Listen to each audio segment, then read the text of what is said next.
Hey guys, and welcome to this lecture. Before I start, I'd like to say something very quick. As I was making this video, I got tons of amazing messages on my Facebook from students in Bangladesh. So to express my sincere gratitude, I'd like to dedicate this video to Bangladesh as a small gift. You guys are awesome. Thank you very much for your kindness and support.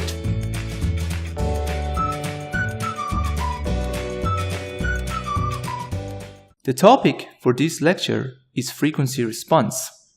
As you may remember, when xt goes through a system which is linear time invariant, i.e. LTI, the output is xt convolved by the impulse response, or ht. This equation is in the time domain. Now let's travel to the frequency domain by applying Fourier transform. As we learned from Fourier transform tables, convolution in the time domain is multiplication in the frequency domain. So here's what we get in the frequency domain, which means h omega is equal to y omega divided by x omega. H omega is called frequency response, and it means how system behaves or responds to the different frequencies. I already covered this concept during my lecture on filtering for periodic signals using Fourier series. In this lecture, we go over the frequency response using Fourier transform to provide a much better understanding of filtering, which is one of the main building blocks of signal processing. So, let me repeat one more time. Frequency response means how system behaves for different frequencies. For instance, this system passes low frequencies and rejects high frequencies. Because of this frequency response, we call the system a low-pass filter. Or another example, the system passes high frequencies and rejects low ones. So we call it high-pass filter. This system is called band-pass as it just passes frequencies in between and rejects low and high frequencies. On the contrary, this is a band-stop filter which passes high and low frequencies and rejects the ones in between. To recap, h omega or frequency response is y omega divided by x omega, and it means how system behaves or responds to different frequencies. In the context of signal processing, when we say we need to design a specific filter, this usually means we need to design a system which has a specific frequency response. Filters has tons of application in signal, image, and video processing. During my lecture on filtering for periodic signals, I showed the application of filtering for image processing. For instance, using a low-pass filter, you can make an image smooth, or in other words, you can remove fast or abrupt changes. Let's say you want to remove pimples on the skin from an image. Think about it. How can you distinguish pimples from their surrounding areas? Pimples are basically abrupt changes on the skin, which is translated to high frequencies. So if you use a low-pass filter around pimples, you can remove them or make them less visible. Or let's say you want to make the lip lines or edges sharper. Again, think about it. What is an edge? How can you define edge in the context of signal processing? An edge is basically a fast change or jump in the frequency content. So to make the lip lines sharper, you can apply high-pass filter around the lips to capture edges and remove areas with low frequencies. Then you can magnify the color for the lip lines and add it to the original image to make the edges sharper. It's very common to define a filter based on its frequency response, but there are some other filters that are not designed based on the frequency content. For example, they rely on a specific morphology or some other characteristics in the time domain or space domain. These filters are beyond the scope of this course, and I'm not going to talk about them. We can use filters to extract the desired frequency content as long as desired and undesired components are separable in the frequency domain. For instance, let's say the green part here is the desired frequency spectrum and the red part is pure noise. As you can see, desired and undesired sections are separable in the frequency domain. So we can use this low-pass filter to extract the green part and remove the red ones. Or another example. Again, Green sections are desired information and red sections are pure noise. Because they are separable in the frequency domain, we can use a bandpass filter to keep the desired information and remove the rest. If desired and undesired information are not separable like this example, filtering is not gonna work. Let me show you a fun example to clarify this point. First, I'm gonna play a song for you, then I will add some noise to the song. Finally, I will apply a filter to remove noise. As you will see, we can just remove the noise which has no overlap with the desired signal. Let's start with the original song.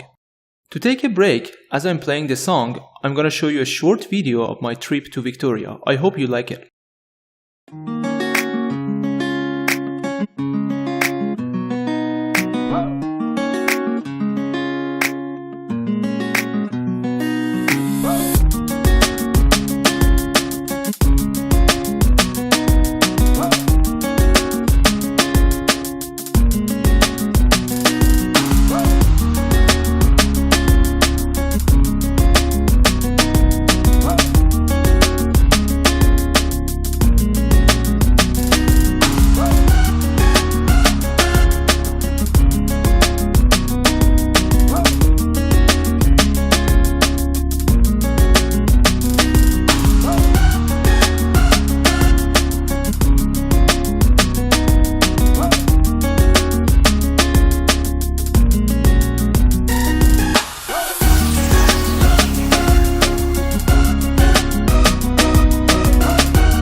That was an amazing trip.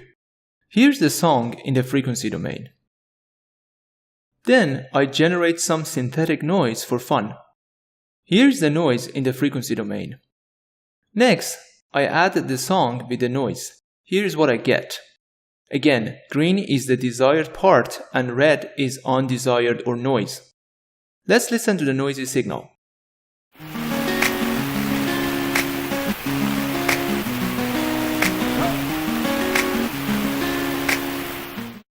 As you can hear, the song is heavily corrupted by noise. Now, if I apply this low-pass filter, two sections of noise at both ends will be gone, but the part which overlaps by the song remains intact. Here's the filtered signal.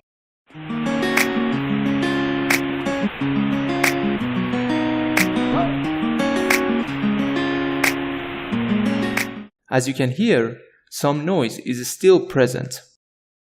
The main takeaway from this example is the fact that I can only remove the noise which has no overlap with the desired signal in the frequency domain. Let's go over an example together to practice filtering more. This input signal is fed to an LTI system with the impulse response of ht. The question is, what is yt for each of the following ht's? 10 over pi sinc of 10t, delta t minus what we have in part A, 20 over pi sinc of 10t multiplied by cosine 20t, finally delta t minus what we have in part C. The concept behind this example is similar to the one that I solved during my tutorial on filtering for periodic signals. The main takeaway from this example is that I want to show you how different filters with specific shapes are actually designed. Yt is xt convolved with ht. If we want to solve this example in the time domain, we need to solve convolution integral, which is difficult and time consuming. Since we are smart, we go to the frequency domain to replace convolution with multiplication. Now, all we need to do is to find this simple multiplication for different frequency responses in part A, B, C, and D. Then we need to apply inverse Fourier transform to travel back to the time domain. Please note, at the end of the day, we are interested in yt, not y omega. That's why we need to apply inverse Fourier transform. Let's start with finding x of omega. Based on the table of pairs, we know Fourier transform of 1 is 2 pi multiplied by delta omega. So to find Fourier transform of 1/2, we just need to multiply both sides by 1/2. 2 is cancelled by 2 and we get this. Xt also has 3 cosine functions with different frequencies. Again, based on the table of pairs, we know the Fourier transform of cosine function is a summation of 2 delta functions in the frequency domain. Omega naught is 5, 20, and 40 here. So we get these for the first and second cosine functions. The last cosine is multiplied by 2, so we get this. Now let's plot x of omega. There is a delta function at the origin and the amplitude is pi. 2 delta functions at 5 and minus 5 with the same amplitude. Another 2 delta functions at 20 and minus 20 with the same amplitude. Finally, 2 more delta at 40 and minus 40 with the amplitude of 2 pi. This is our x omega. Now we need to find h of omega for part A to D. Let's start with part A. Based on table of pairs, we know the Fourier transform of sinc is rectangular function. In this example, the constant b is 10, so h of omega is rect of omega over 20. Let's plot it. We already know rect of omega is 1 from minus 1/2 to 1/2. Now, if we scale omega by 1 over 20, we need to expand the signal by a factor of 20. If you don't know why, please watch my tutorial on signal transformations. So, minus 1/2 goes to minus 10, and 1/2 goes to 10. Here's our h omega. Now, y omega is basically x omega multiplied by h omega. Let me clean this part. So, if we multiply x omega by h omega, these 3 delta functions will be multiplied by 1, so they will be passed by h omega. But this one is multiplied by 0 and therefore gets rejected. The same story for this one, and this one. So the output is delta function at the origin plus 2 other delta functions at minus 5 and 5. The question is, what is yt, not y omega? That's why we need to apply inverse Fourier transform to go back to the time domain. Based on table of pairs, this one in time domain is 1/2, and this one is cosine function with omega naught equal to 5. The frequency response here represents a low pass filter. That's why the filter passed 1/2, which is the DC component, i.e. frequency is 0 plus cosine 5t, and rejected the higher frequencies. Now let's solve this example for the case that the impulse response is delta t minus 10 over pi sinc of 10t. Again, yt is xt convolved by ht, which is x omega multiplied by h omega in the frequency domain.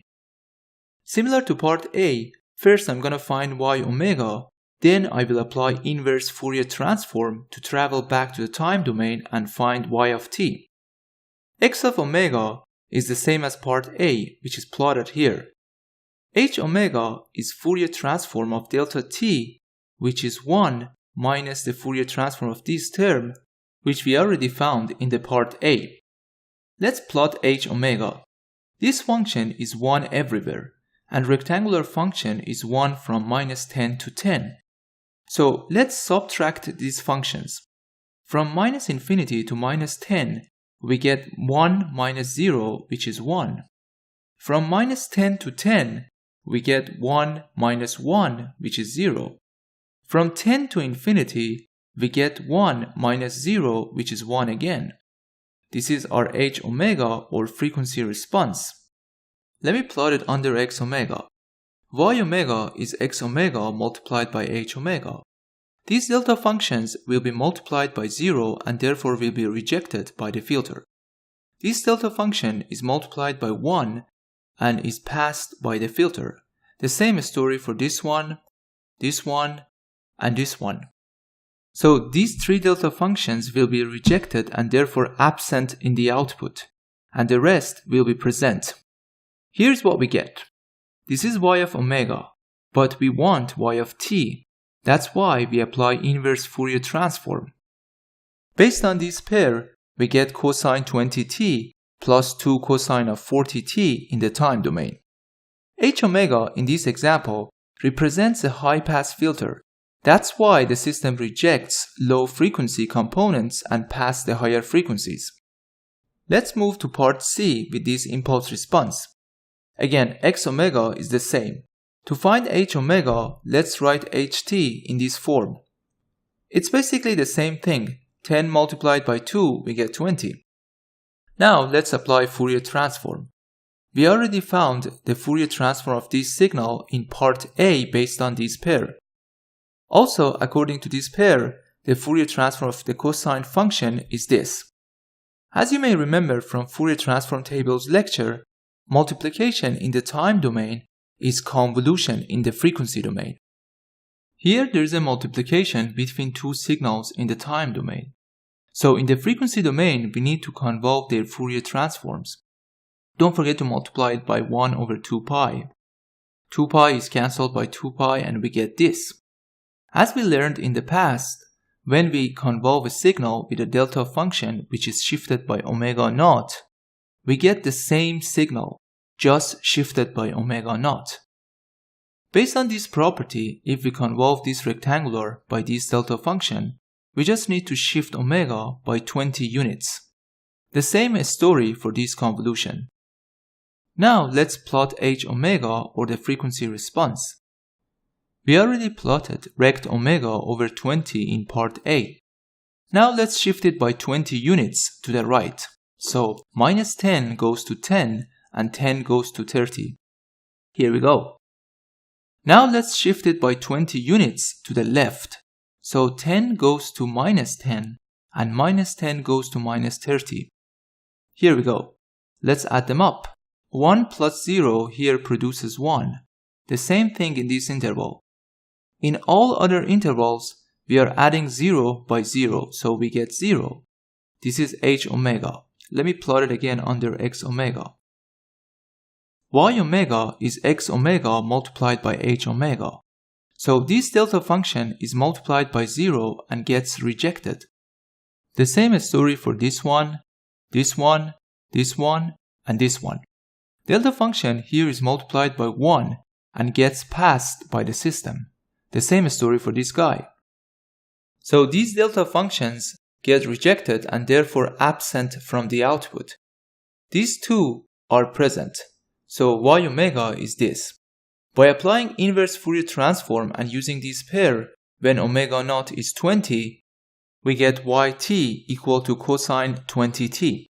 This frequency response represents a bandpass filter which rejects high and low frequencies and passes the frequencies in between.